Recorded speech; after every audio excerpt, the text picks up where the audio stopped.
नमस्कार, मैं हरि। आप देख रहे हैं डिजिटल न्यूज झारखंड। आइए जानते हैं झारखंड के प्रमुख खबरों के बारे में। इससे पहले से छोटी सी निवेदन कि अगर आप चैनल में नए हैं तो चैनल को सब्सक्राइब अवश्य कर लें ताकि झारखंड की हर छोटी बड़ी खबर आप तक पहुंचा सकें। कांग्रेस ने झारखंड की 2 सीटों पर उतारे अपने प्रत्याशी, तो वहीं रांची से किसे मिला टिकट। दरअसल आपको बता दूं, कांग्रेस के लोकसभा प्रत्याशियों की नई लिस्ट सामने आ गई है। इस लिस्ट में कांग्रेस ने झारखंड की 2 सीटों पर प्रत्याशियों के नामों का ऐलान कर दिया है। रांची से अश्विनी सहाय को टिकट मिला है, तो वहीं गोड्डा लोकसभा सीट से कांग्रेस ने अपने प्रत्याशी को बदल दिए हैं।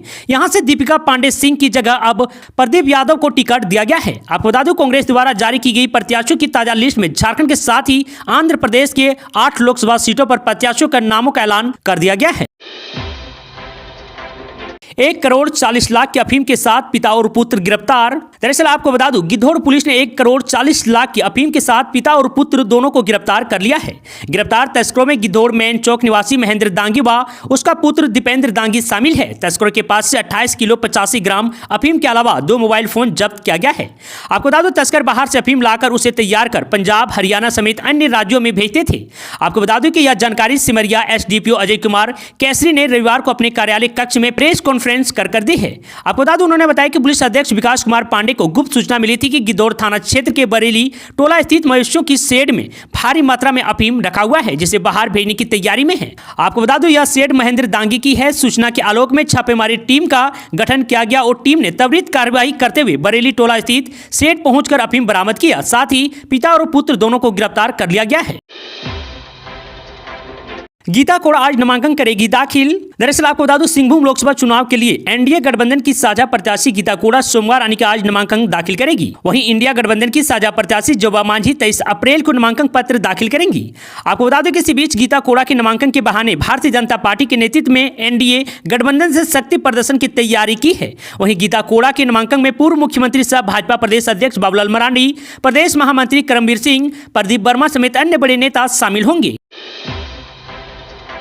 राहुल गांधी की अचानक बिगड़ी तबीयत, रांची में इंडिया की रैली में नहीं हो पाए शामिल। दरअसल आपको बता दूं, झारखंड की राजधानी रांची में रविवार को उलगान न्याय रैली का आयोजन किया जा रहा था। इसकी कमान जेल में बंद हेमंत सोरेन की पत्नी कर्मराज सोरेन ने संभाली है। करीब 28 विपक्षी दलों के नेता और कार्यकर्ता इस कार्यक्रम में शामिल हुए।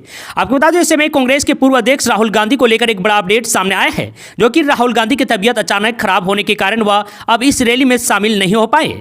आपको बता दूं कि यह जानकारी कांग्रेस के नेता जयराम रमेश ने दी है। राहुल गांधी का झारखंड का दौरा फिलहाल स्थगित कर दिया गया है। अरविंद केजरीवाल को मारना चाहती है बीजेपी, जेल में नहीं मिल रही है इंश्योरेंस। दरअसल आपको बता दूं, दिल्ली के मुख्यमंत्री अरविंद केजरीवाल तिहाड़ जेल में बंद है। उनकी गैरहाजिरी में आम आदमी पार्टी के अन्य नेता और उसकी पत्नी ने मोर्चा संभाला हुआ है। आपको बता दूं कि इसी बीच जेल में उनकी शुगर लेवल बढ़ने का मुद्दा छाया हुआ है। आम आदमी पार्टी का आरोप है कि केजरीवाल को इंश्योरेंस की जरूरत है, लेकिन इसके बावजूद उन्हें जेल में इंश्योरेंस नहीं दी जा रही है। तो वहीं अरविंद केजरीवाल की पत्नी ने कहा कि उन्हें मारने की साजिश रची जा रही है। रांची में हुई इंडिया गठबंधन की महारैली में भी सुनीता केजरीवाल ने यह मुद्दा जोरों से उठाया है। उन्होंने कहा कि भाजपा सरकार मेरे पति अरविंद केजरीवाल को मारना चाहती है, जेल में उन्हें इंश्योरेंस नहीं मिल रही है। तो वहीं उन्होंने ये भी कहा कि विपक्षी गठबंधन इंडिया भाजपा की तानाशाही के खिलाफ लड़ेगा और जीतेगा भी। सुनीता ने यहां उलगान न्याय रैली में कहा, वे मेरे पति अरविंद केजरीवाल को मारना चाहते हैं। उनके भोजन पर कैमरे से निगरानी रखी जा रही है, उन्हें इंश्योरेंस देने से मना कर दिया गया है। तो वहीं सुनीता केजरीवाल ने कहा कि मेरे पति शुगर के मरीज है जो 12 साल से इंश्योरेंस पर हैं। उन्हें रोजाना 50 यूनिट इंश्योरेंस की जरूरत होती है। शिप्रा एक्सप्रेस से गिरकर एक यात्री की मौत। दरअसल आपको बता दूं, धनबाद गया रेलखंड पर कोडरमा स्टेशन के प्लेटफॉर्म संख्या 4 पर चलती ट्रेन संख्या 22912 शिप्रा एक्सप्रेस से गिरकर एक यात्री की मौत हो गई। उसकी पहचान 42 वर्षीय अमित कुमार के रूप में की गई है। आपको बता दें कि वह ट्रेन से उतरने के क्रम में ट्रेन की चपेट में आ गया। घटना की सूचना मिलते ही नाइट ड्यूटी में तैनात एएसआई एनएन खान व स्टेशन मास्टर घटनास्थल पर पहुंचे और शव को रेल लाइन पर से हटाया। मृतक यात्री के पास से 2 मोबाइल व एक पिट्ठू बैग, एक डायरी तथा कुछ कपड़ा बरामद किया गया है। मृतक के भाई सुमित कुमार के नंबर पर उन्हें घटना की जानकारी दी गई। उन्होंने बताया कि उनका भाई 42 वर्ष अमित कुमार, पिता अजय ठाकुर, दूधी माटी कोडरमा के रहने वाला है। वह कोलकाता गए थे और 21 अप्रैल यानी कि रविवार को लौट रहे थे। रांची में इंडिया गठबंधन की रैली में मारपीट, आपस में भिड़े आरजेडी और कांग्रेस के कार्यकर्ता। दरअसल आपको बता दूं, झारखंड की राजधानी रांची से बड़ी खबर सामने आ रही है, जहां इंडिया गठबंधन की रैली में जमकर मारपीट हुई है।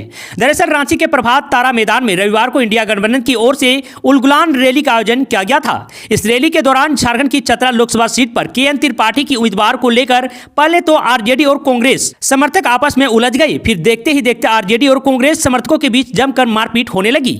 तो वहीं आपको बता दूं कि चतरा सीट पर कांग्रेस के केएन त्रिपाठी को उम्मीदवार बनाया है, लेकिन रैली के दौरान ही आरजेडी समर्थकों ने केएन त्रिपाठी को बाहर उनका विरोध करने लगे। धीरे धीरे बात मारपीट तक पहुंच गई। रैली के दौरान आरजेडी और कांग्रेस समर्थकों ने एक दूसरे पर कुर्सियां फेंकी और लाठी डंडे से वार किया।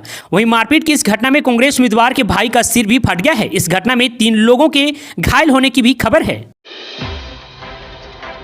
झारखंड में भीषण गर्मी का टोचर 44 डिग्री के पार जा सकता है पारा। दरअसल आपको बता दूं, रविवार को धनबाद के मौसम की स्थिति गर्म रही। सुबह 8 बजे से ही गर्म हवाएं चलती रही थी और दिन चढ़ने के साथ ही गर्मी भी बढ़ गई थी। सुबह जहां तापमान 38 डिग्री पर पहुंच गया था, वहीं दिन के 11 बजे तक यह 40 डिग्री के पार पहुंच गया था। आपको बता दूं, जबकि दोपहर 12 बजे से लेकर 2 बजे तक पारा 44 डिग्री तक पहुंचने की संभावना जताई गई है। ऐसे में लोगों से बचकर रहने की अपील मौसम विभाग ने की है।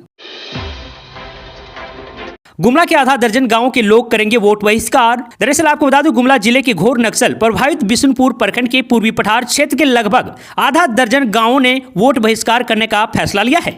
इस कड़े निर्णय की बड़ी वजह सड़क नहीं बनाना है। रविवार को हाडुप रिसापाट उप स्वास्थ्य केंद्र के समीप गाँव के ग्राम प्रधान ननकू खेरवार की अध्यक्षता में बैठक हुई। आपको बता दूं, ग्रामीणों ने बताया कि आजादी के 76 वर्ष बीत जाने के बाद भी प्रखंड के पूर्वी पठार क्षेत्र के लोग बुनियादी सुविधाओं से वंचित है।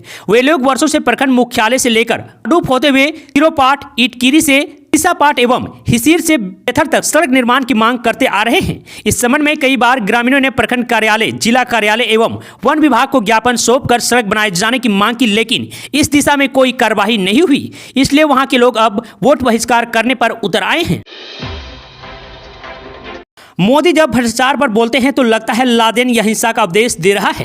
दरअसल आपको बता दूं, आम आदमी पार्टी के नेता संजय सिंह ने रांची में आयोजित विपक्षी गठबंधन की न्याय रैली को संबोधित करते हुए प्रधानमंत्री नरेंद्र मोदी की तुलना ओसामा बिन लादेन और गब्बर सिंह से कर दी है। तो वहीं आम आदमी पार्टी के नेता ने कहा कि पीएम मोदी जब भ्रष्टाचार पर बोलते हैं तो लगता है मानो ओसामा बिन लादेन और गब्बर सिंह अहिंसा का उपदेश दे रहे हो। तो वहीं उन्होंने आरोप लगाया है कि मोदी के इशारे पर झारखंड के पूर्व सीएम हेमंत सोरेन और दिल्ली के मुख्यमंत्री अरविंद केजरीवाल पर गलत आरोप लगाकर उन्हें जेल भेज दिया गया है। आम आदमी पार्टी के नेता ने तंजा कसते हुए कहा कि मोदी वॉशिंग पाउडर आपके सारे भ्रष्टाचार को धो देता है। तो वहीं आपको बता दें कि हेमंत सोरेन जमीन घोटाला और अरविंद केजरीवाल दिल्ली आबकारी घोटाले के आरोप में जेल में बंद हैं। संजय सिंह भी हाल ही में जमानत पर जेल से बाहर आए हैं। आपको बता दें, संजय सिंह ने कहा कि यहाँ 2 वीरांगनाएं बेटी है, एक कल्पना सोरेन तो दूसरी सुनीता केजरीवाल है। जो लोग यहाँ उनके स्वागत में बैठे हैं वे यह संदेश देना चाहते हैं कि मोदी को हराना है। कहा कि हम डरने वालों में से नहीं हैं। आदिवासियों ने तो अंग्रेजों तक को खदेड़ दिया था। बड़ी योजना बना रहे हैं लॉरेंस बिश्नोई। झारखंड के जेल में बंद अमन साहू के साथ किया गठजोड़। दरअसल आपको बता दूं, जेल में बंद गैंगस्टर लॉरेंस बिश्नोई और उसके सहयोगियों ने झारखंड स्थित जेल में बंद गैंगस्टर अमन साहू के साथ गठजोड़ किया है। आपको बता दूं, बिश्नोई ने साहू के खिलाफ कई मामलों की जांच कर रही है। राष्ट्रीय जांच एजेंसी NIA ने इसका खुलासा किया है। तो वहीं लॉरेंस बिश्नोई पिछले साल कई बार NIA की हिरासत में गया था। एजेंसी के अधिकारियों ने खालिस्तानी संगठनों के लिए फंडिंग से संबंधित मामले में उनसे पूछताछ की थी। तो वहीं आपको बता दें कि पंजाबी गायक सिद्धू मूसेवाला की हत्या के मामले में मुख्य आरोपी लॉरेंस बिश्नोई फिलहाल गुजरात की साबरमती जेल में बंद है। लोकसभा चुनाव को लेकर देवघर पुलिस मुस्तैद, शांतिपूर्ण ढंग से चुनाव संपन्न करने की हो रही तैयारी। दरअसल आपको बता दें, देवघर संथाल परगना के तीनों लोकसभा सीट पर शांतिपूर्ण ढंग से चुनाव संपन्न हो, इसके लिए पुलिस मुस्तैद से काम कर रही है। दरअसल आपको बता दें, देवघर संथाल परगना के तीनों लोकसभा सीट पर शांतिपूर्ण ढंग से चुनाव संपन्न हो, इसके लिए पुलिस मुस्तैदी से काम कर रही है। आपको बता दें, संथाल परगना पर क्षेत्र के IG एवं विजय लक्ष्मी द्वारा दी गई है। आपको बता दें कि IG आज देवघर में लोकसभा चुनाव की तैयारी की समीक्षा करने पहुंची थी। देवघर SP कार्यालय में IG को गार्ड ऑफ ऑनर दिया गया। फिर जिला के SP, DSP सहित सभी पदाधिकारी और अधिकारियों के साथ IG ने समीक्षा बैठक कर अधीनस्थ अधिकारियों को आवश्यक दिशा निर्देश दिए हैं। आपको बता दें कि IG एवं विजय लक्ष्मी ने समीक्षा बैठक के बाद जानकारी दी कि संथाल परगना के तीनों लोकसभा क्षेत्र बिहार और बंगाल राज्य से सटा रहने के कारण सीमावर्ती क्षेत्रों में पुलिस द्वारा विशेष नजर रखी जा रही है।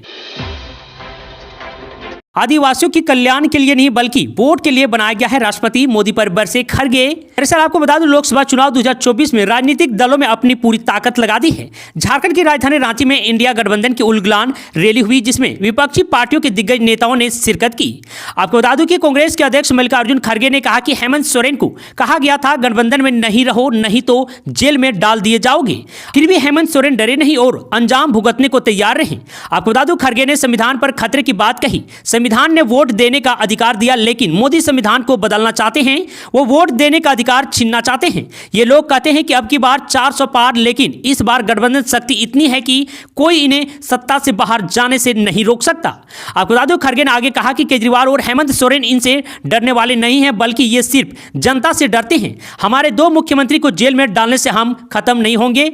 मोदी, आप हमें मिट्टी में दबाने की लाख कोशिश कीजिए, लेकिन ये बीज खत्म होने वाला नहीं है। आदिवासियों को कहना चाहता हूं कि मोदी हमेशा कहते रहते हैं कि मैंने आदिवासियों को इस देश का राष्ट्रपति बनाया है। उन लोगों के कल्याण के लिए और स्वाभिमान के लिए नहीं बनाया, बल्कि वोट के लिए बनाया गया है।